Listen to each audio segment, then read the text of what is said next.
Rayalaseema lift irrigation కడితే శ్రీశైలం నిండే పరిస్థితి లేదన్నారు డిప్యూటీ సీఎం బట్టి విక్రమార్క.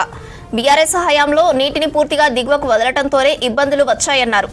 సాగర్ లెఫ్ట్ కెనాల్ కు రోజు వస్తున్న 1 టీఎంసీ నీటితోనే పంట పండుతున్నట్లు చెప్పారు.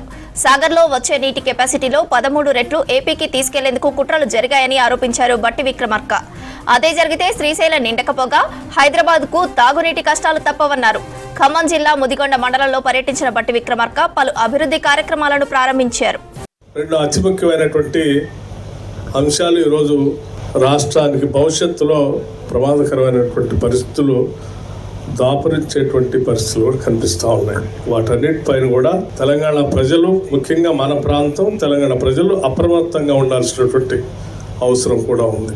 ఒక 4-5 సంవత్సరాల క్రితం రాష్ట్ర వ్యాప్తంగా కృష్ణా నది పైన వస్తున్నటువంటి జలాలకు సంబంధించి మరీ ముఖ్యంగా లెఫ్ట్ కెనాల్తో పంటలు పండించుకుంటున్నటువంటి మనం, ముఖ్యంగా ఖమ్మం జిల్లాకు సంబంధించి సెకండ్ జోన్లో టేలెండ్లో ఉన్నటువంటి మన నియోజకవర్గానికి సంబంధించిన మండలాలకు సంబంధించి ముదిగొండ కానీ, లేకపోతే అప్ టు మదిర వరకు కానీ, లేకపోతే తర్వాత సత్తుపల్లిలో ఉన్నటువంటి శాసనసభ నియోజకవర్గంలో ఉన్న మండలాలు కానీ, ఇవన్నీ నీటి ఇబ్బంది వల్ల మన పంట పొలాలు నష్టపోతూ ఉన్నాయి. ఈ కృష్ణా నది పైన ఆంధ్ర ప్రాంతానికి సంబంధించినటువంటి ప్రభుత్వం శ్రీశైలం పైన రాయలసీమ లిఫ్ట్ ఇరిగేషన్ అని చెప్పి కొత్తగా ఒక ప్రాజెక్టులు కడతా ఉన్నారు.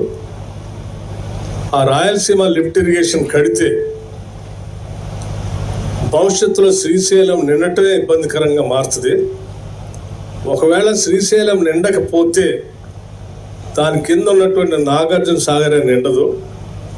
ఒకవేళ నాగార్జున సాగర్ నిండకపోతే లెఫ్ట్ కెనాల్కి నీళ్లు రావటం ఇబ్బందికరంగా మారుతుంది.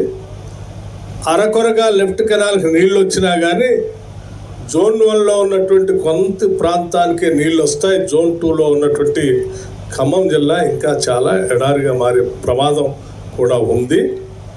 ప్రత్యేక రాష్ట్రం మనం తెచ్చుకున్నది అదనంగా ఇంకా కొత్తగా ప్రాజెక్టులు కట్టుకొని నీళ్ళు ఎక్కువ మొత్తంలో ఈ రాష్ట్రాన్ని తెచ్చుకోవాలనే ప్రత్యేక రాష్ట్రాన్ని తెచ్చుకున్నాం.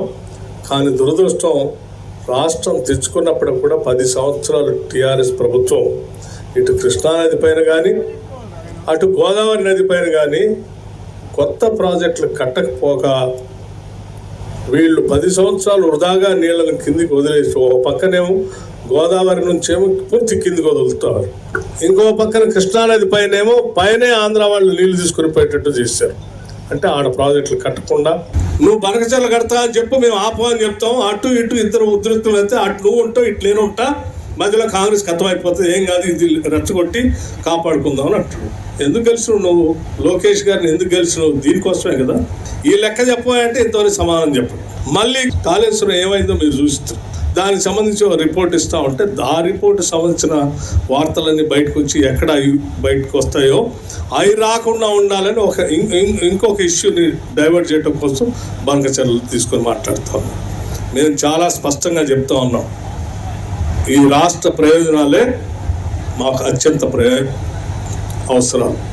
ఆనాడే రాజశేఖర రెడ్డి గారు, ఆనాటి కాంగ్రెస్ ప్రభుత్వం ఈ ప్రాజెక్టులే కాదు, ఇంకా ఆ పైన ఉన్నటువంటి తుమ్మిడిహట్టి దగ్గర నుంచి కూడా ప్రాణహిత చేవళ్ళు అని ఒక ప్రాజెక్టు పెట్టి అత్యంత ఎత్తైన ప్రదేశం 152 మీటర్లలో ఎత్తైన ప్రదేశం నుంచి నీళ్లు తెచ్చుకొని గ్రావిటీతో శ్రీపాద ఎల్లంపల్లిలో వేసుకుంటే అక్కడ నుంచి కాకతీయ కెనాల్ ద్వారా పూర్తి స్థాయిలో నీళ్లు పారటానికి అవకాశం ఉంటుందని ఒక డిజైన్ చేసి దాదాపు 10 కోట్ల రూపాయలు ఆ ప్రాజెక్ట్ కట్టి ఖర్చు పెట్టి వదిలేదు.